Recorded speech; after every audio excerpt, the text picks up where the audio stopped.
Hey everybody in the reggae universe, welcome to a conversation in dub hosted by me, Mark Ramondi. And me, James Pasqua. This podcast is all about exploring the massive world of reggae and dub music, from its roots in Jamaica to its influence on various music genres worldwide. This podcast also explores the intricacies of dub through insightful conversations, interviews with artists, and in-depth analysis of iconic tracks.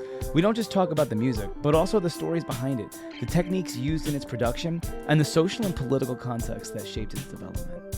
Our goal is to promote mindful listening, taking you, the listener, on the journey the artist intended. Through this process, we hope to introduce you to new music or give you a new insight on music you already know and love. This podcast is brought to you by Rootfire, a platform for reggae music worldwide with a mission to empower artists and nurture the community that supports them. You're here because you love reggae music and want to be a part of that community. We're here to help connect the dots. If you have any feedback for us, be sure to email us at aconversationindub@gmail.com or message us on Facebook or Instagram at aconversationindub. We love hearing from you. Now, let's get to the show. My dude, how you doing today? I'm doing pretty dub-tastic. How you doing? I'm doing great now. I got a little dose of corn on the end of that. That was lovely. Dub-tastic. Ew. I saw a scientist over the weekend, so I'm still coming off that a little bit. Dude, that's something we should be talking about. Like, how was that show? The show was amazing. Saw Scientist, Ranking Joe. It was wild.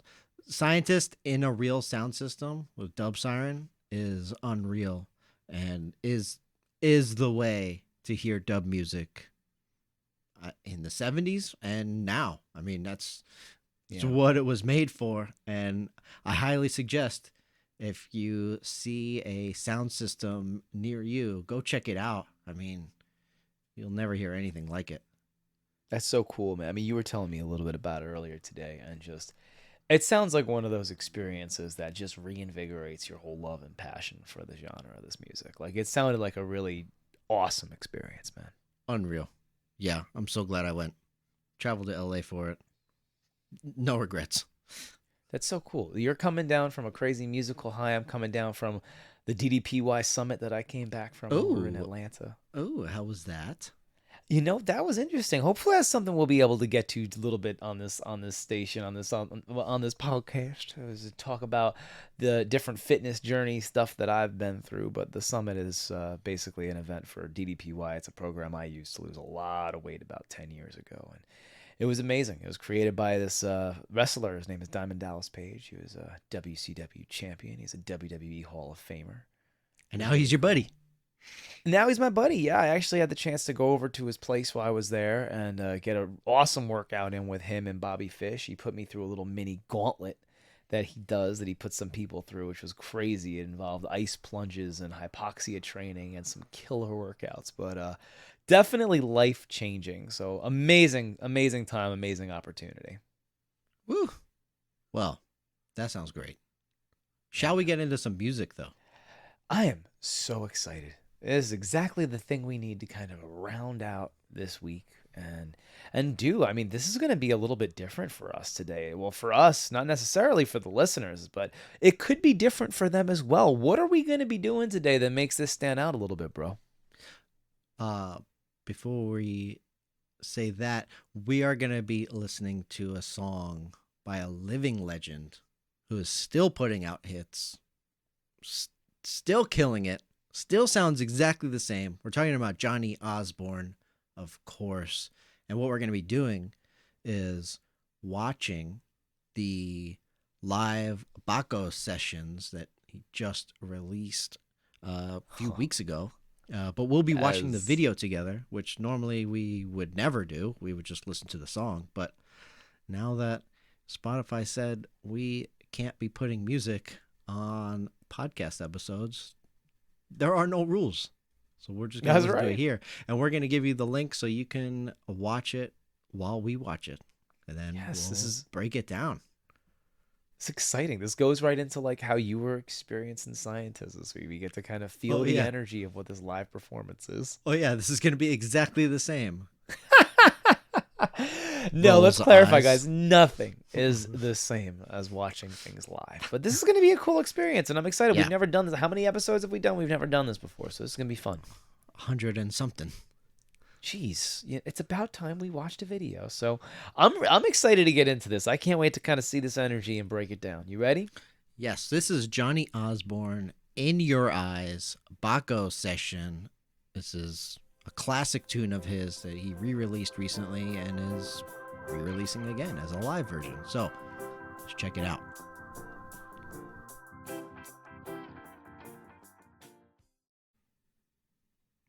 Mark speechless. My jaw is on the floor. My jaw is on the floor. I told you. So that's a first listen for you, I am assuming. Yeah. Well, let's get into it because that's a wild live performance. Live in the studio, of course, but still. Still, I I give it credit to the musicians who just did and had a moment like that in the studio, and they look so calm, cool, and collected. Like, yeah, that's just how it's supposed to be. Like, if I was a part of a moment like that in the studio, I think I'd have to take a solid 10 minutes to change my pants. Because it's like, that is the coolest thing. That was done so well and so effortlessly and with so much confidence and so much presence. And so every single one of those guys were so locked and dialed in. Oh, It yeah. was insane. Like right off the bat, the acoustic guitar Oh, hits in ways that I just would not expect. Like when I no. first And put on this EP that came out, it's 4 songs. This is the first song on it. I was like, yeah, I'm definitely going to check it out. Live Johnny Osbourne in the studio. Cool. Did see it coming. no, who would? Who would see I that coming? loved I mean, it, that though. is so different, and that is so It adds such a different element to the song that we all know and love. I mean, this is a does. 1982 song of his. Came out on the Never Stop Fighting album, Roots Radix. But it did not sound like this in any way. No, that added a totally different level of warmth to this track. And that's exactly what I felt like we had with this. Like this was like almost a real comforting, soothing tune. And everything about it just clicked. And it's his voice, man. Like how old is Johnny Osbourne right now? Just stepping up to the mic like it's nothing. He's in his 70s, that's for sure. That's crazy. I mean, he looked like he was walking up there and doing his thing just the way we wake up in the morning and breathe. Like that's like- what that was for him. Dude, he's like the epitome of cool. All He's so those Jamaican guys, you know, even back in the day, like you look at videos and you're like, who could ever pull that outfit off? Yep. Those guys. Yeah, because they're just cool. They're not trying to They're be just cool. cool. They're just cool. Yep. Like, and Johnny Yep. Osbourne, like you said, in the studio with what he was wearing, sunglasses, singing like he's 25 again. He's And cool, just vibing. you know? Just He's vibing. cool. Like he was just vibing. And that was really, really cool. And what I loved was just how attentive the different musicians were. And what I loved was I'm so happy we watched that yeah, versus listened because to it's it, really because cool to see. the acoustic guitarist's eyes were like locked. The keyboardist was watching. He was switching. Well, there was 2 keyboardists, which I thought was awesome, right? You have one piano player who was just kind of like doing the chucks, and then you have the organist who was doing a lot of really awesome texture laying. Like that was really cool. And everybody else, you could tell, was just honored to be a part of that moment. I mean, wouldn't you? Oh, I'd lose it. I would absolutely lose it. But that was a really cool dynamic. Like the musical awareness, the listening, they were really listening to each other. And like for that to just be a studio take, like, man, everything was dialed in and everything was wonderful. And the fact that it happened live, like all instruments, one take, like that's different. Did you see the saxophone player was playing all the hand percussion too? That was the tambourine, other thing that was the blowing me away. I was shakers, like, the you gonna pads. show up on a day like this and you gonna multitask? He's doing that. He's doing the saxophone, and he's part of the the Backup backing vocals. vocals, which were so cool. And honestly, listening They to the were. song, I didn't really notice them there, but watching it, I Yep. was like, oh, okay, that sounds really cool. Did you see that at the end, Johnny Osbourne filtered into doing the backup vocals with the backup singers, and it just sounded so right. Like it Yeah. didn't add different. I was like, oh my god, how? How does that make any sense? Didn't sound any different, but it just sounded like more, and it just sounded so good. Right. And you mentioned before how they were all locked on to him. That they know what they're doing for sure. Because Oh you yeah. see those old legends, the reggae guys, and they control the band. They'll Yes. bring it down, just drums, or take this out, put that in rhythm. You know, they have to watch because they could just do anything at any time, and you Anything. have to be And on it. and Johnny, he really did set the vibe for that whole track, and they listened. Like the attentiveness to just, this is the zone, this is the vibe, this is where we are, this is what we're doing. It was so well done. It Yeah, really and was. I don't recognize any of those players by looking at them or by their names, and I do see that this was done in France. I imagine they're just solid French reggae players, and That is we crazy. might have heard them on so many songs, just didn't even realize these It's guys, true. because obviously this is not the only thing that they're doing. These No. guys are seasoned, all of them. Yeah. They might be all But over albums that we've listened to. Just don't know yet. true. You're absolutely right. I definitely got to say, watching it gave a totally different vibe to it than just listening to it. I'm really happy that we Definitely. did that.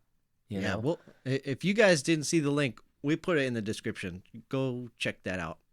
You got to watch it instead of just Yeah. listening to it. If you can. And I want to check out the rest of the Baco Sessions, but I want to do it like watching, because I think that Yeah. definitely that changed things. Like I don't know if it would have hit me as hard as it did if I was just listening to it, because you get it, you get that it's a studio take, but you don't get it until you see it. It just added a totally different element to it, and you just could feel it more. Like that was a really impressive thing and a very difficult thing for a lot of musicians to actually do. And you say this happened in France, like it makes me wonder, were these sessions the only time that all of these instrumentalists come together to even work with each other? Like I wonder how many of them have worked on previous tracks, because there was chemistry there. And we talk so much about how difficult chemistry is to come by with different instrumentalists. It's not Hmm. always like, oh, this guy can play, so let's bring him in and let's do this, let's do that. But there was a certain chemistry and a listening that was really happening, which makes me really want more of the backstory on this band. Right. I too want to look into who these guys are and what else they're a part of, because yeah, there was totally chemistry there, and it's obviously more than likely that someone like Johnny Osbourne, when they do tours, different countries, you have different players with you, a totally different Yeah. band, and they just have to be up to all your songs, and they rehearse obviously a lot. There could be players in there that may have never even met before doing this project, Crazy. which is totally plausible. And it just And that feels makes, like they're locked in. That's how good they are. yeah, Yeah. that's It how just shows you aware how they good were. they are, that they may not even know each other. See, when you listen to stuff like this leads to more questions than Right. answers, right? Like again, Sorry, why we guys. have this podcast. Anybody from that band want to jump on and talk about what was that experience like? I would love to hear how that was formed and how those sessions came together. To Mhm. have that perspective, super interesting and definitely something different. I mean, a lot of the bands and band mates that we've talked to on this podcast have been in a pretty cohesive standard unit for quite some time, or they're doing their own solo stuff. But this is a little bit of a different beast, a different element. Like what does it what is life like as like a studio musician that does come in for gigs? Like that's different. That's definitely different. I mean, we talk about 10-foot ganja plant. We've had a lot episode on them about how they come into the studio, but we're talking about those are people who know each other, they've worked with each other, they know there's chemistry there, they look forward to the time they can get together in a room and lock it down, so they know it's not going to take crazy long. They do it and it's done. But to just lock into a studio element like this, like what is the dynamic? What is the getting to know you process? How are you vetted for that? Like what happens in this process? Or are we totally off and y'all are just a band, y'all been doing this for the longest time over there, just kind of like just sleeping under the radar, and now we want to know a little bit more about you. So either way, I am super intrigued and have tons of questions. Yes. Also, I would love to be in a backing band that just like takes care of Right. artists like this when they come into town. You know, Wailing Souls Absolutely. are coming to town. We need a band. Okay. Okay. No problem. Johnny Yeah. Osbourne's coming around. That sounds great. Let's do it.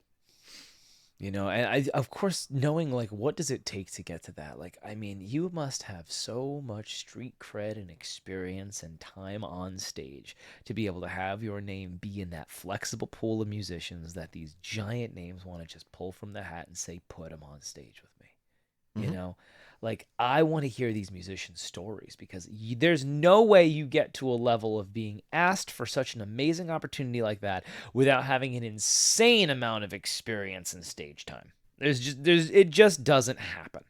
Yeah, and these guys obviously know reggae. I mean, you can't just pull some random musicians together that just know how to play their instruments and do this. True. Can't do True. it. And Sorry. we have featured French reggae bands before on the podcast. Like there's a French reggae scene over there that we definitely want to dabble more and learn more about. So if any of you guys are listening to it as a part of these sessions and you'd like to come in and help educate us and educate us over in the States about, you know, just the reggae scene in general in France, that's something that we would love to be able to facilitate because I think it's awesome to know that this is not something that we just get here and we talk about here. This is all around the world. This is a vibe that's spread out everywhere and it's to all corners of the earth that you can go and find it, and it's a little bit different and it comes with its own little flavors in the different parts of the world where you find it, which is Yeah. so intriguing as well. I mean, we just talked about Damon and Sarah Lugo recently. They're both currently in France. In We've France. featured a song by Mystical Faya. Yep. They're from France. Dub That was Inc. is great. from France. I mean, there's there's a big scene out there. And, There's a I big would scene like out to know there, more. you know? There, Italy, Spain. You know, Lone Arc is from Spain. It's crazy. But that Gotta means check it this out. checks. This definitely checks, which is why like I'm very intrigued. I definitely want to learn more about this stuff. But what an amazing experience, guys. Definitely, if you have not stopped or paused this podcast to go watch this, make that be on the next thing on your to-do list because it really does change things. It's really an awesome way to kind of digest these sessions and really get a different feel for it and see what that vibe in a studio is like. A studio vibe is very different than a live vibe, you know, because if you're playing live, you're listening to your band, but you're feeding off the energy of the crowd. But to watch musicians feed off of nothing but each other with what's happening in a moment, there's something very impactful about that too. And it's a really cool type of energy to watch and something different if you're not used to seeing it, feeling it, or being a part of it. Totally. And you could see that they're not isolated. I mean, their amps No. might be isolated, but like they're in the same room with the drummer. Oh, yeah. Sounds really clean. It does. That was the other thing I was going to ask. I was like, how is this set up? Like, how is this sounding the way it does with the way they are doing this? It's like, I feel like that's the musician's recipe that, I mean, or you, an audio. It's amazing. you have the drummer, you have the acoustic guitar, you have the singer, and like three backing singers, all microphones all over the place. And yet it sounds like they just recorded it isolated in a studio.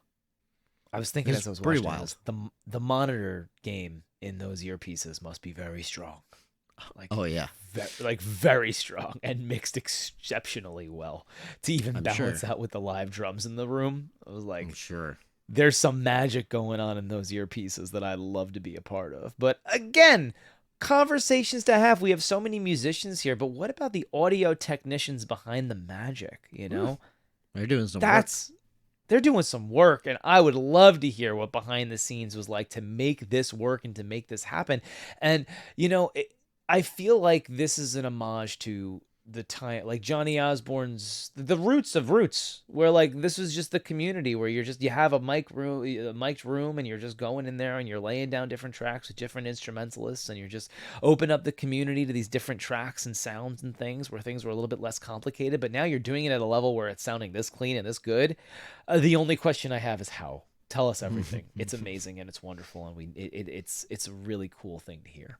Can we have more of it, please? Can we have more of it, as always? But this was awesome. This was a great little thing to open up a rabbit hole to go down, because I'm definitely going to check out the rest of these sessions today, and I hope all you guys out there do as well.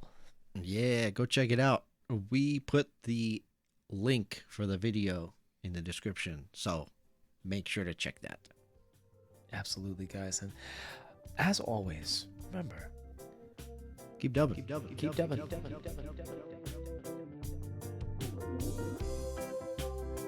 Thanks for listening to A Conversation in Dub, hosted by James Pasqua and Mark Raimondi. Conversation in Dub is brought to you by Rootfire, a platform for reggae music worldwide with a mission to empower artists and nurture the community that supports them. You're here because you love reggae music and want to be a part of that community? We're here to help you connect the dots. This show is produced and edited by James Pasqua. Our theme music is an original composition called Keep Dubbin' by James Pasqua and Mark Raimondi. If you want to hear previous episodes containing full songs, you can find them all on Spotify. Follow us on Instagram and Facebook at A Conversation in Dub. And if you have any feedback, requests, or just want to talk about music, reach out there or email us at aconversationindub@gmail.com. Make sure to rate us on your podcast platform of choice. And as always, keep dubbing.